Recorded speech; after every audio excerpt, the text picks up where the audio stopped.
Hi, my name is Bob Frank, and I'd like to talk to you about Social Security and how this program got into such a mess.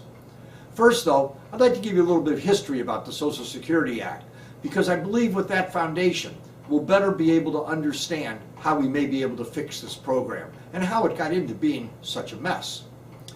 Social Security Act became law in 1935 and was called the Old Age, Survivors, and Disability Insurance Act.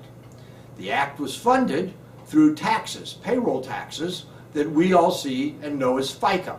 FICA stands for Federal Insurance Contributions Act.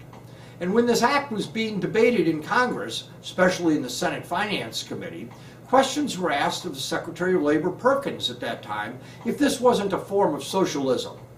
1935. But Franklin Roosevelt really wanted to implement a program of social insurance for the older Americans as well as widows and fatherless children. And many people didn't see the program as socialistic at that time, and so it was passed and became law. The original law would have taxed you 2% on your first $3,000 of earned income. But Social Security was a flawed Ponzi scheme from the very first day. And it was a flawed scheme because it was based on some flawed foundations and principles and assumptions. And I'm going to discuss two of those assumptions today with you. Assumption number one was that people will not live longer in the future than they lived in 1935. In 1935, the Social Security retirement age was 65. But in 1935, a child who was born during that year, their average age of death was 60. So at that stage, in 1935, this program worked great. People would work for many years. Every year they would have 2% of their first $3,000 taken out of their payroll and put into the Social Security Trust Fund, and then that money would be held for them until they reached the age of 65, but most of them never reached that age, and therefore there wasn't any drain on the fund. In fact, in 1937, in the entire United States population, only 53,236 people, 0.5% of our population, received any kind of Social Security benefits.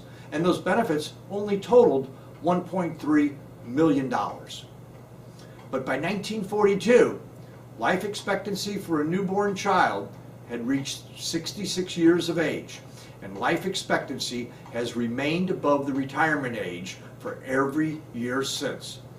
This graph shows the growth of life expectancy from birth. And as you can see, over the years, we are all living longer. A child born today is expected to live past the age of 78, yet retirement age for that child will be 67. I think you can see what's going to happen. Here we have again the same life expectancy on the top, and the bottom red line is our retirement age. At the beginning, we were in the green because most people didn't live long enough to reach retirement age. But now we're in trouble, and as you see, the amount of trouble is increasing every year. We have an increasing older population drawing against Social Security benefits for a longer period of time than was ever envisioned. Remember I said that in 1937, 53,000 people, 0.5% of our population, drew $1.3 million in benefits? Well, in 2008, 51 million people, 17% of our population, drew $615 billion in benefits. That's a big change in the program. 17% of our population depending upon Social Security. The second flaw was that each new generation of Americans would have the same birth rate as was present in 1935, so as to sustain the funding of Social Security. But that didn't happen either. In 1935, the number of births per 1,000 citizens was 18.7, and that number peaked during the baby boom in 1955 at 25 births per 1,000 citizens. But today, that number is at an all-time low, 14.4 births per 1,000 citizens. This chart shows our declining birth rate. Well, it didn't take long for Congress to realize that this scheme wasn't going to work as envisioned in 1935. So in 1950, the FICA tax rate was raised from 2% to 3%. This chart shows the growth of the FICA tax rate to today's level of 12.4%. And that rate, as you can see, has remained flat since 1992. Now, you would think that that was good, but it really isn't. Because raising the tax rate wasn't enough to satisfy the needs that the Social Security system was going to have. And Congress realized that if they raised that rate above 12.4%, there was going to be a lot of resistance from employees and employers. And so what they decided to do was to raise the maximum level with that 12.4% could tax. Remember, in the beginning, the maximum level was your first $3,000 of taxable income. Today, that number is the first $106,800. That is a huge increase. Look at how steep the line is in the last 15 years as a way for Congress to go out and keep trying to raise more money to fund Social Security. In fact, I can put both of those charts together for you in one here, and you can see right here the FICA percentage and the maximum tax level. So where does all this leave us besides confused? Well, there are a few conclusions that I think can be drawn. First, as we all know, Social Security is in trouble. And as with all of our governmental programs, there's only two ways to fix them. You either raise taxes or you cut expenses. The only choices we have. Now, given the amount of the projected shortfall over the next 20 or so years, it seems nearly impossible to think that we could ever raise enough taxes to solve this problem. Already politicians are talking about increasing the taxes on the wealthiest Americans, the wealthiest 1% or the wealthiest 5%. But numerous studies have already shown that if you tax 100% of the entire income of every person who makes over $1 million a year, it only raises about $500 billion.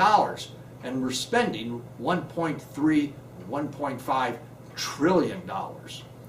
So besides being grossly unfair to tax anybody 100% of their income, we need to remember that somebody could be very rich, having lots of assets, such as a lot of stocks, or a big house, or fancy cars and boats, and they could have paid for all those items with cash and have very little taxable income. Being rich does not necessarily mean being taxable. Making money is taxable. Having money is rich. So you can be rich and not pay many taxes if you don't make much money. Taxing will not fix this problem. We need to cut our expenses related to Social Security, and there is no viable alternative if we really want to fix the problem. To get the ratio of the average age at death to the average age to the retirement age back in line like it was in 1935, we need to raise our retirement age to 86. We can't do that overnight, but I believe over a 20-year period, we could raise the retirement age 1 year every 3 or 4 years, so that only those people under the age of 50 would be affected. A person who today is 50 would not hit retirement age until they're about 74, about 7 years longer than what they plan on now. But they would still have 8, 12, 15, and maybe 20 good years of retirement left ahead of them. But if a politician tells you that they can fix Social Security without raising taxes or cutting benefits, they are not being truthful with you. It can't be done. Finally, a word about statistics I used. All the numbers I used and developed this presentation are available on the internet, and they can be found on sites such as the Census Bureau, the White House Office of Management and Budget, and the IRS. So think about this. Get your thoughts together. Ask your representatives what they plan to do to fix Social Security. And I look forward to hearing your comments and thoughts on this too. Thank you.